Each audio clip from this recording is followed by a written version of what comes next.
अरे दोस्तों, शालोम। आप सबको सर्वशक्तिमान एलोहिम की तरफ से शांति मिले। आज मैं आपको ऐसी बातें बताने जा रहा हूँ जो शायद आपको मालूम नहीं होगा। क्या आप जानते हैं कि ईसाई लोग बाइबल की शिक्षा को बिल्कुल भी नहीं मानते हैं। वो बाइबल तो पढ़ते हैं परंतु उसमें लिखी गई बातों को नहीं मानते हैं। जो कि बाइबल में नहीं मिलता है वही करते हैं। मैं कुछ उदाहरण दूंगा। वो लोग क्रिसमस मानते हैं जो कि बाइबल में नहीं मिलता है। क्रिसमस यानी 25 दिसंबर तो बेबीलोन के राजा तम्मुज का जन्मदिन है। वही तम्मुज जिसने अपनी ही माँ सेमीरामिस से शादी की। इसी तम्मुज के जन्मदिन को क्रिसमस के तौर पर मनाते हैं। आपने देखा होगा कि कैथोलिक लोगों के चर्च में माँ एक बच्चे को गोद में उठाए हुई है।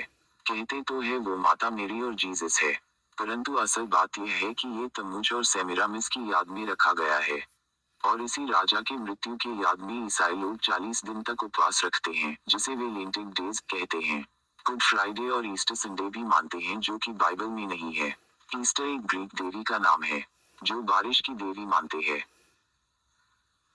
ईस्टर संडे मनाना कोई मूर्ति पूजा से कम नहीं है। ईस्टर संडे मनाने के पीछे वे कहते हैं कि मसीह रविवार को जीवित हुए थे, पर यह सही नहीं है। इस तथ्य को समझने के लिए हमें हिब्रू कैलेंडर से हिसाब लगाना जरूरी है। मसीह तो शनिवार को ही जीवित हो गए थे। यह बात मैंने पहले वाले वीडियो में बताया था। ये ग्रेगोरियन कैलेंडर का नया साल मानते हैं जो कि जनवरी में आता है, जबकि सभी जगह उजाड़ उजाड़ होता है। और जनवरी के नए साल में तो हर जगह सूखा सूखा होता है, सभी तरफ पतझड़ ही पतझड़ होता है। ये कैसा नया साल है। ईसाई लोग जेनिस जो ग्रीक देवता के नाम से आए हुए त्योहार को नए साल या न्यू ईयर कहकर मनाते हैं, जो बाइबल के अनुसार गलत है। बाइबल का नया साल तो अप्रैल मई में आता है। इस महीने में हरियाली की शुरुआत होती है। बाइबल के नए वर्ष में अर्थात निशान के महीने में छुटकारा का त्योहार मनाया जाता है, जिसे पासोवर कहते हैं। तो हमने देखा कि Christmas, Easter Sunday, good Friday और न्यू ईयर मनाना गलत है और यह सब अन्य जातियों से आया है जिसमें पेगनिज्म कूट कूट के भरा हुआ है। और ईसाई लोग बाइबल की शिक्षा को बिल्कुल भी नहीं मानते हैं। ये लोग रविवार को आराधना करते हैं जो कि गलत है। सन अर्थात सूर्य, डे अर्थात दिन, यह तो सूर्य का दिन है। बाइबल ने तो शबात मनाने के लिए कहा गया है। संडे तो हफ्ता का पहला दिन है। 7वें दिन को मनाने के लिए बोला गया है। एलोहिम ने शबात माना, नबियों ने शबात माना, मसीह ने शबात माना और चेलों ने भी शबात माना है, परंतु ये ईसाई लोग तो शबात नहीं मानते हैं। इसीलिए मैं कहता हूँ कि ईसाई लोग बाइबल की शिक्षा को बिल्कुल भी नहीं मानते हैं। ये लोग एक भी बाइबल की बातों को नहीं मानते हैं और वही लोग कहते हैं कि ईश्वर उनकी ही प्रार्थना सुनते हैं। मुझे तो ताज्जुब होता है और हंसी भी आती है कि जो पिता की बातों को नहीं मानते हैं, पिता उनकी ही पुकार कैसे सुनते हैं। नीति वचन 28 के 9 में है, जो मनुष्य आज्ञाओं को नहीं मानता है उसकी प्रार्थना घृणित होती है। इस पद के अनुसार जो व्यक्ति व्यवस्था अर्थात 10 आज्ञाओं को सुनने से कान फेर लेता है उसकी प्रार्थना घृणित होती है। ईसाई लोग एक भी आज्ञा का पालन नहीं करते हैं और वही लोग दावा करते हैं कि उनकी प्रार्थना सुनी गई। ये एक मजाक से ज्यादा कुछ भी नहीं है। अभी एक और बात है, ईसाई लोग मसीह के सच्चे नाम को नहीं मानते हैं। मसीह का सच्चा नाम हिब्रू में यहोशुआ है। जिस नाम को पिता ने दिया वो नाम यहोशुआ है। जो नाम स्वर्ग से आया वो नाम यहोशुआ है। जिस नाम को स्वर्गदूत ने मिरियाम के सामने उच्चारण किया वो नाम यहोशुआ है। जिस नाम में पाप की माफी मिल सकती है वो नाम यहोशुआ है। इतना प्यारा नाम इनको मालूम ही नहीं है और अगर मालूम हुआ तो भी स्वीकार नहीं करते हैं, क्योंकि उनको जीसस नाम में ही सपोर्ट या स्पॉन्सर आता है। अगर जीसस नाम को छोड़ दिया और यहोशुआ नाम अपनाया तो वे समाज से बाहर हो जाएंगे और उनका पोस्ट या पद चला जाएगा और सैलरी नहीं मिलेगी। मैंने 15 वर्ष के दरमियान लगभग 30,000 लोगों को यहोशुआ नाम का परिचय कराया और सच्चाई को भी बताया, पर सब लोगों का एक ही समस्या था, वो यही कि अगर मैंने सच्चाई को अपनाया तो मैं क्या खाऊंगा, क्या पहनूंगा, मेरे जॉब का क्या होगा, मेरे परिवार का क्या होगा। क्या मैं भी यह नहीं कह सकता था? क्या मेरा परिवार नहीं था? आज तक मैं जरूरतमंद इसलिए हूँ क्योंकि मैंने मसीह को बहुत गहराई से पहचाना। इतने वर्ष के अनुभव में एक ही बात की समझ आई कि मसीह के राह में चलना सबके बस की बात नहीं है। क्या 12 प्रेरितों के सामने ये सारी समस्याएं नहीं आए थे? वे लोग पागल थे जो एक बार मसीह ने बुलाया और वे बिना कुछ पूछे चल दिए थे। क्या वे इंसान नहीं थे? उन्होंने किस नाम के लिए अपनी जान दी? किस नाम को फैलाने के लिए यहूदियों ने पतरस और यूहन्ना को मना किया था? वो नाम सिर्फ और सिर्फ यहोशुआ नाम था। वे यहोशुआ नाम के लिए ही सताए गए थे, और यहोशुआ नाम के लिए ही स्टीफन पहले शहीद हुए थे। लेकिन आज के ईसाइयों को देखो, ये तो सच में सिर्फ पैसों और भोग विलास के लिए ही मसीह में आते हैं, और अमेरिकन डॉलर की चाह ने उनको अंधा कर दिया। कुछ विश्वासी जमा करो और सपोर्ट खोजो और गरीबों की फोटो खींचो और बाहर देश भेजो और झूठ बोलो और डॉलर कमाओ, खुद करोड़ों कमाओ और गरीबों को कुछ न दो।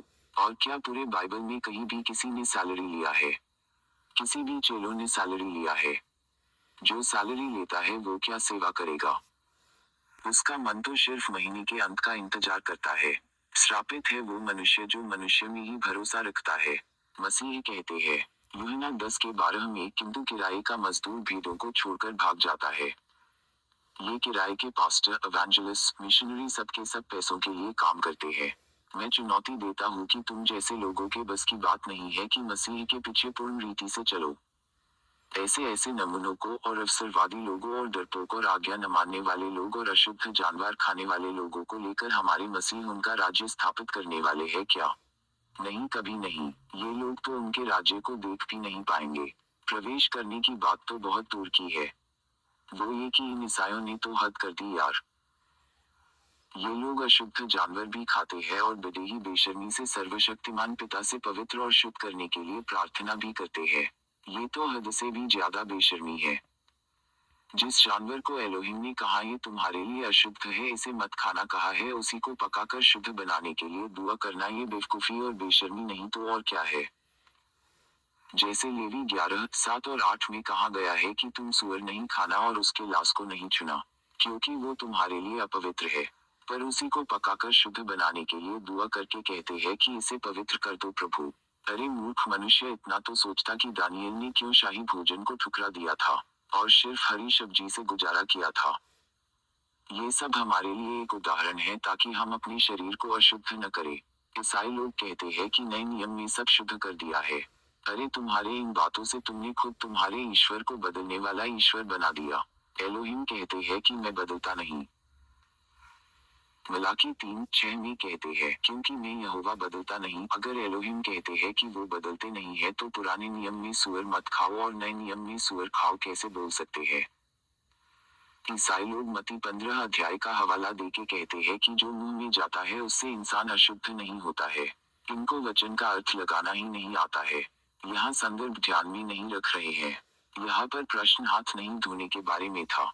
2 पद में, आपके चेले पुरनियों की रीतों को क्यों टालते हैं कि बिना हाथ धोए रोटी खाते हैं? इसमें मसीह का कंक्लूजन या निचोड़ 20 पद में मिलता है। यही है जो मनुष्य को अशुद्ध करती है, परंतु हाथ बिना धोए भोजन करना मनुष्य को अशुद्ध नहीं करता। यहाँ पर मसीह कह रहे हैं कि बिना हाथ धोए खाने से मनुष्य अशुद्ध नहीं होता है। फिर ये ईसाई लोग मसीह से भी आगे निकलकर बोलते हैं कि सब कुछ खा सकते हैं। यह एक गलत इंटरप्रिटेशन है। और वे लोग पतरस के दर्शन के बारे में कहते हैं कि सब कुछ शुद्ध है। प्रेरित 10:15 में देखते हैं। फिर दूसरी बार उसे शब्द सुनाई दिया कि जो कुछ एलोहिम ने शुद्ध ठहराया है उसे तू अशुद्ध मत कह। यहाँ पर पतरस खुद ही बता रहे हैं कि यह एक दर्शन है और ये अन्य जातियों के बारे में है।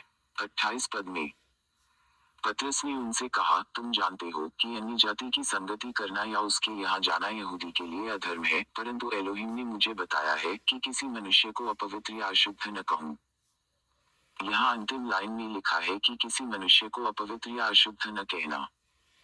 साफ तौर से समझाया गया है कि ये एक दर्शन है और यह अन्य जातियों के लिए है। तो कहां से सब कुछ खा सकते हैं का प्रश्न आया। इन लोगों ने बाइबल के अर्थ का सत्यानाश कर दिया और सब ईसाइयों को गलत रास्ता दिखाया है, क्योंकि वो खुद भी गलत है। तो कैसे सच्चाई बता सकते हैं? इनके लिए तो मसीह का यह वाक्य सही बैठता है। मत्ती 15:14 में कहते हैं, उनको जाने दो। वे अंधे मार्ग दिखाने वाले हैं, और अंधा यदि अंधे को मार्ग दिखाए तो दोनों गड्ढे में गिरेंगे। तो देखा आपने कि कैसे ईसाई लोग बाइबल की सच्चाई को गलत अर्थ की तरफ मोड़ देते हैं। लेकिन उनको इन सब बातों का हिसाब तो देना ही होगा। अब आप जो मसीह के राह की सच्चाई के खोजी है, आप सब होशियार हो जाए, क्योंकि इनकी शिक्षा तो एलोहिम पिता के खिलाफ की शिक्षा है। बाइबल को हिब्रू सोच से अध्ययन करना चाहिए, तभी समझ में आएगी। आज के लिए इतना ही बस। फिर मिलेंगे अगली वीडियो में। धन्यवाद। शलोम। आपका मित्र बैंगलोर से।